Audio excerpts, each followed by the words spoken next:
meron siyang registration. Once na makapasok ka dito, maglista ka dito, wala nang balikan. Sisilex Bridge pala tawag dito. Meron palang maliliit na isla dito sa gitna. Diretso na tayo. Ito na yung halos pinaka highest point ng bridge. Meron palang ginagawang parang isla dito. Kawan.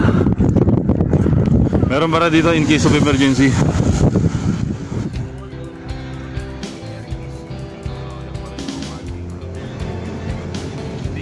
Mga guys, bumalik ulit kami ngayong umaga para tapusin ang aming mission.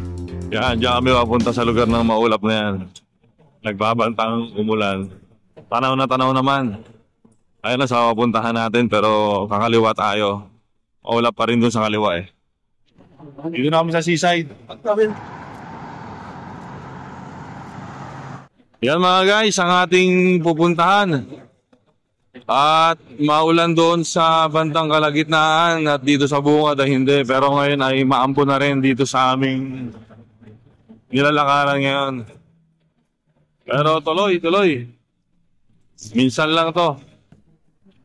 Di natin alam kung kailan ulit tayo makakabalik dito sa Cebu. Yes, nakapasok na tayo. So may nakita tayo doon na bata. Tinakbo daw niya ng 1 oras. Puro takbo lang. Papunta pa lang siya, one way, tapos babalik na naman siya. July 14, 2024. Okay, first time natin malakaran itong tulay ng... Kalimutan ko na. Mamaya, tanong ulit natin doon kung anong pangalan ng tulay na to. Basta tayo ay nasa Cebu City. Papunta siya ng Mactan, Cordoba. Ayan guys, may mga kalapati dito sa ilalim. Ginawa ng bahayan ng kalapate. Yun, no? Ano, tumakbo na si paring Ray. Ang layo pala nung ano. Nasa 300 meters din yata, 200 meters yung guard na magre-register tayo doon. At wala nang balikan. Matatanong nga natin. Tingnan nyo naman, napakaganda. Wow, okay. Yung ulap ay humawa na. Medyo nawawala na. Dito meron siyang registration. Once na makapasok ka dito, maglista ka dito, wala nang balikan mga guys. Dire-diretso na. Doon nga na sa kabila, babalik kung gusto mong tumakbo ulit. Ayun, lampas na tayo. Dito na, wala nang balikan to. Maganda naman so far. Extension siya ng tulay. Yan, matibay, sementado. Hindi siya nakakatakot. Bale, ang gagawin muna natin dito, lakad-lakad. Takbo-takbo lang. Malala ko lang guys, dapat lahat ng ginagawa natin, mayroon tayong sakripisyo pinaglalaanan. Sakripisyo natin to para sa parang pagtupad ng pangarap natin. Ganyan yan, may mga pagsubok, meron tayong gustong aputin, wala makakapigil, umulan, bumagyo. Tuloy lang ang laban. Sisilex Bridge pala tawag dito. Tuloy lang natin ang takbo, doon tayo mag-video ulit sa kalagitnaan para makita natin ang ganda ng view. Parang ano yan ganyan talaga ang pag-abot ng pangarap eh. Minsan di mo kailangan madaliin. Minsan mag-slow down ka. Minsan bibilis ka. Kapag motivated, kapag nag-fall ka, slow down mo na konti and then dapat mas malakas ang balik mo. Tuloy lang. Meron palang maliliit na isla dito sa gitna. Pero mukhang wala siyang kabahayan. Or meron konti lang. Kaya pala pwede talagang gawa ng bridge ang lugar na to pagdugtungin ang mga isla. Pataas kasi siya. Pero so far parang dito lang naman banda. Simula doon. And then pagdating mo doon sa highest point, puro pababa na. Di na pala siya nakakapagod. Kasi halos pababa na yung doon banda. Makapaglakad ka ng mas mabilis. Ayun na, magmula dito makikita nyo na tapos na yung tulay. Kalsada na yun, pero hindi ko alam kung pwede nang tumawid pa kabila.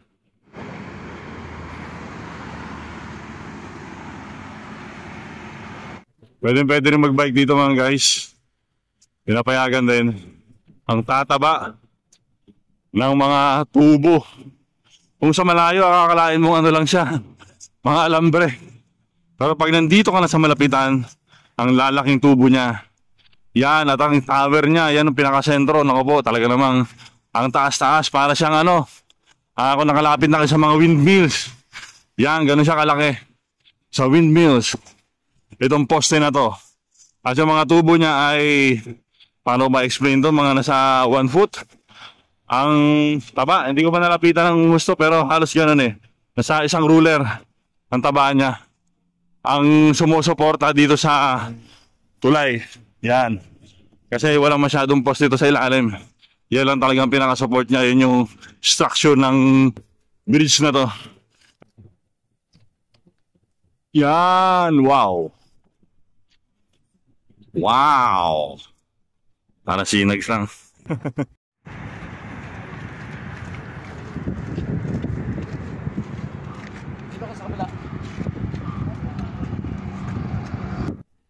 Mga bikers, diretso na tayo. Ito na yung halos pinaka-highest point ng bridge. Ayun pa oh. Ayun pa banda. Halos nga. Ayun, yung sa medyo bandang gitna pero hindi siya kalagitnaan.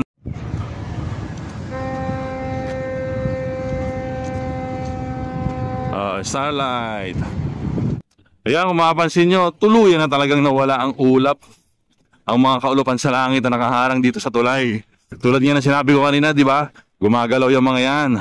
Akala natin problema, pero pag nilakad mo na, nawawala na rin, kusa na rin umiiwas mga guys. Ito yung pangalawang poste. Yun. Halos pababa na tayo. Kasi nalampasan na natin yung pinakagitna. Pero pag doon ka galing sa kabila, mahaba na yung tatakbuhan mo. Mas mahaba pa yung pataas. Aakyatin mo dito sa bridge na to. Ganun pala. At sa pang-expert, balikan. Para naman talagang masulit ang iyong resistensya. Masubok ang tibay mo. Meron palang ginagawang parang isla dito. Parang man-made lang to. Man-made lang siya. Hindi talaga siya isla. Ay mga guys, ang tulay ay halos nasa 2.5 kilometers lang pala. Pero ang kabuuan ng CCLEX, yun yung 9 kilometers. Yun, kung makikita nyo, meron pang pa-letter S doon na kailangan nating takbuhin. Kumbaga dyan sa kabila, pagbaba dyan, parang hindi pa tayo pwedeng tumawid pa kabila. Dire-diretso pa tayo doon sa dulo. So I guess, pwede nang jumingle dyan sa tabi kapag talagang hindi mo na kayang pigilan. Yun ang kinakatakot ko kasi jingle tayo ng jingle. Ayun na, ang ganda na ng mga ano dito, Bakawan. Ito na ang ganda ng kalikasan. Bakawan. Wow. Nandito na tayo sa end ng bridge. And then parang road na lang to. Parang Cavitex. Yan, sa nakikita ko puro flat na. And then siguro may konting daanan ng tubig sa ilalim. 30 minutes nating nilakbay simula doon sa bungad hanggang dito, hanggang sa endpoint ng tulay. And then doon ayun siguro ang additional 1.5 minutes. 1.5 hours. Okay.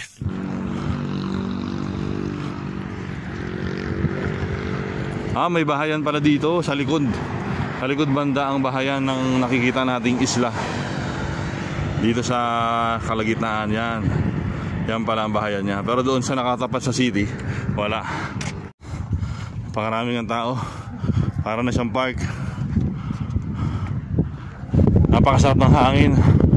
Ramdam ang hangin galing dito sa dagat.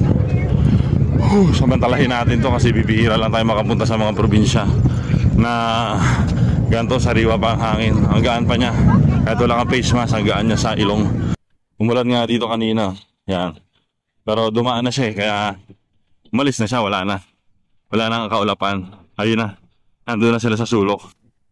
O ito, mahabang lakaran. Pwede mo rin takbuhin.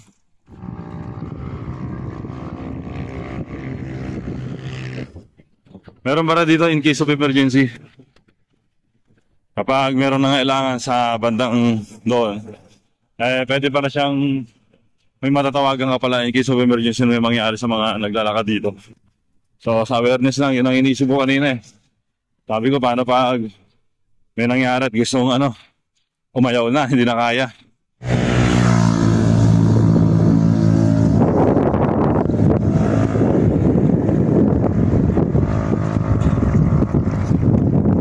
Ito lang ang tatawirin namin, and then pagdating doon sa kabila, sasakay na kami.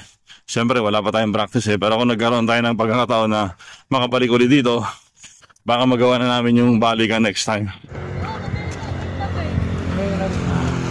Napakaganda ng panahon na binigay sa atin ngayong araw, no? Napagbigyan tayo. Mapansin nyo yun, no?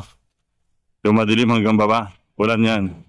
Yung may ulap sa ibabaw. Ito na yung unang resort or bahay sa simula ng pagbaba natin. And then simula dito, makikita na natin yun, no? Yung toll gate. So most probably, yan na yung tapos ng 9 kilometers. Malapit-lapit na siguro dyan. Hindi pa natin alam kung saan banda. Pero halos dyan na yan. Ano yun na yung nilakbay natin? Yun. Yun, simula doon. Extension pa pala. Additional 1 kilometer siguro yan. Kala ko yun na.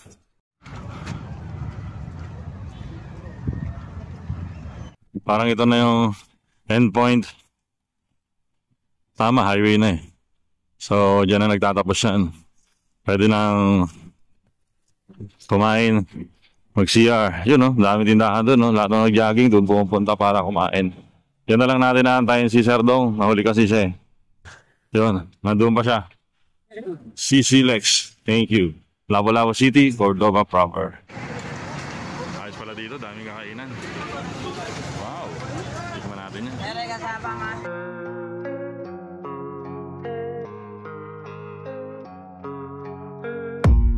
I don't really know what comes next. I'm just doing my best, even though I'm so stressed out. Everything just feels like a test that I fail, so depressed when I can't seem to get out. But something